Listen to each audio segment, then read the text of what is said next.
And there was interest in vinyl, which I was stoked about because I'm like, that's like a bucket list, like get vinyl for something that you did. And so I did all the design work for the vinyl. I did the front cover, the back cover. I did everything. And then, and we ended up selling like a few thousand records just doing that. Like we had no PR, no marketing.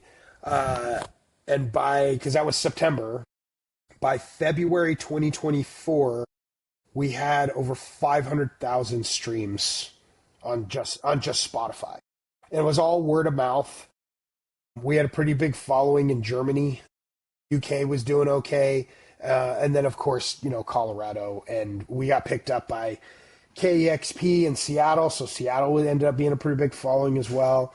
And that got us a record deal because I was hell-bent. I was like, I'm not doing this again if we don't have any help. Trying to fill all those orders and like do everything was just a massive pain in the ass, and I didn't want to do that again.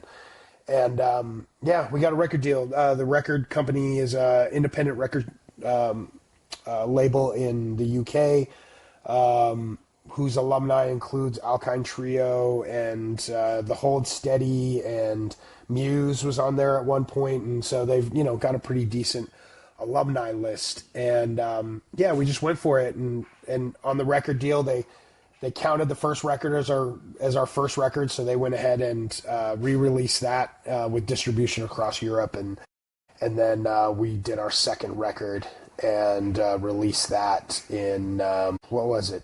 April of this year, right? Yeah. April this year. 2025.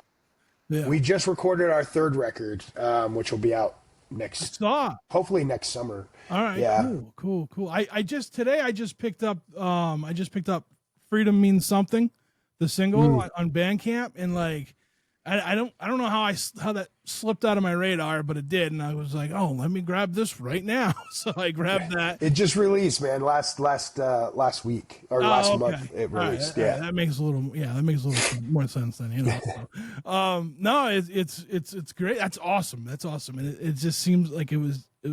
Yeah. I mean, have you ever been in bands before? Like, was this your first band? No. This is your first band?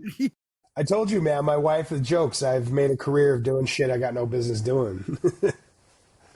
That's awesome, man. Like, now I got to ask you from like a performative standpoint, like, do you feel something different when it's the band versus like doing a performative piece with your art? And, it's a different energy. I mean, you have to go on stage pretty confident, I think, in either format. So the confidence really isn't different, but the energy's different. And performances, musical performances are just different. And it's taken me some time to get used to that because I'm pretty stone-faced and a little stiff. So I've had to kind of figure out how to move and how to, like, for me, like long COVID really messed up my head. And so I have a hard time remembering things. I've gotten better at it. And so I've just been training my mind to remember things better.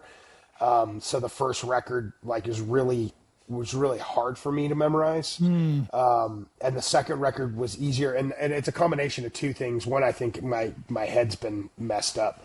But the other reason is, that the first record is not written in a way that flows. It's actually kind of a mess, and hopefully a beautiful mess, but a mess.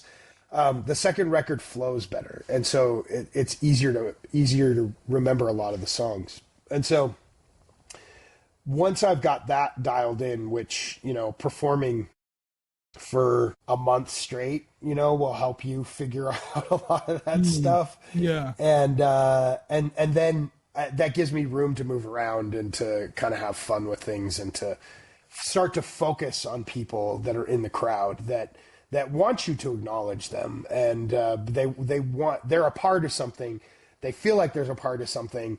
And if I can validate that, then that makes it better for them. And that's really awesome, and I remember we were in Germany and there was, they had set up a handicap section for folks that were like in wheelchairs and such.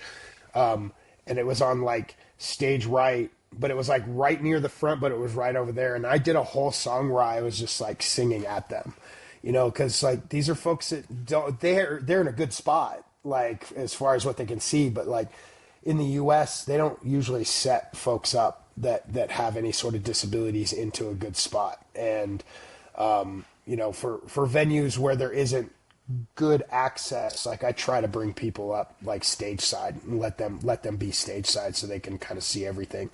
And so spending time doing that, like you have to know your shit if you can focus on somebody and do other things while you're trying to, you know, sing and emote. So it's Right.